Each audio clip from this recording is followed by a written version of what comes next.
Ny mety tetry ny andro eny Andriamasina ny talata 17 oktobra 2024 amin'ny nora maraina hatramin'ny alarobia 20 oktobra 2024 amin'ny enora maraina. Tsy misy ny filazana fampitandremana mahakasika ny alondrano sy ny hamafisan'ny rivotra. Ho amin'ny morontsiraka Atsinanana, tanjona Bobaomby hatrany amin'ny tanjona Angotsy dia hibalika ny masoandro.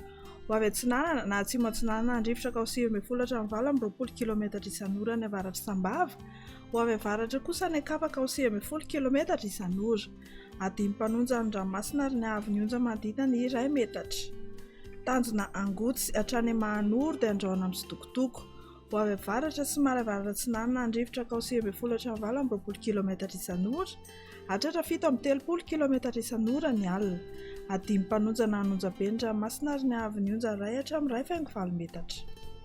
Ho amin'ny Mahanoro hatrany Taolagnaro dia anora ny tandrifin-drahona mahalana. Ho avy Atsinanana na avaratra Atsinanana andrivotra ka ho 920 km isan'ora. Anonjabe ny ranomasina ary ny haavon'ny onja 1,5 hatramin'ny 2 metatra. Taolagnaro hatrany amin'ny tanjona Vohimena andraona amin'ny Sidokotoko na hibalika ny masoandro. Ho avy Atsinanana andrivotra ka ho 20 hatramin'ny 730 km isan'ora ary anonjabe ny ranomasina amin'ny ankapobeny. Ny haavon'ny onja 2 hatramin'ny 2,4 metatra. Ho amin'ny morontsiraka Andrefana, tanjona Vohimena hatrany amin'ny tanjona Akabo andraona amin'ny Sidokotoko na hibalika ny masoandro. Ho avy atsimo na atsimo Atsinanana andrivotra ka ho 9 hatramin'ny 9,5 km isan'ora. Hatratra 20 hatramin'ny 730 km isan'ora ny avaratra Toliara.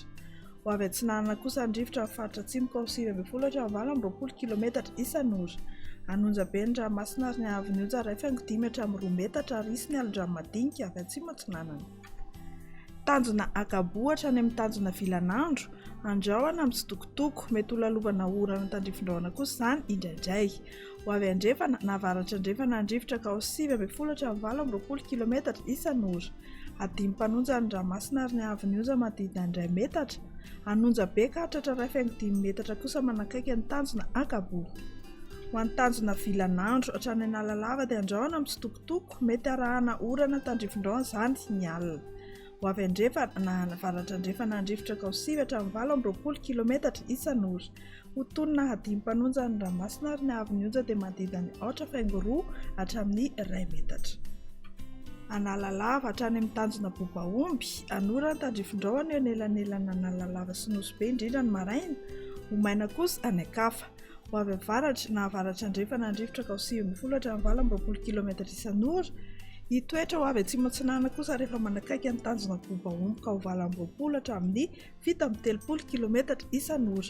Ho tonona adimim-panonja ny ranomasina ary ny haavon'ny onja 8,3 hatramin'ny 1 metatra.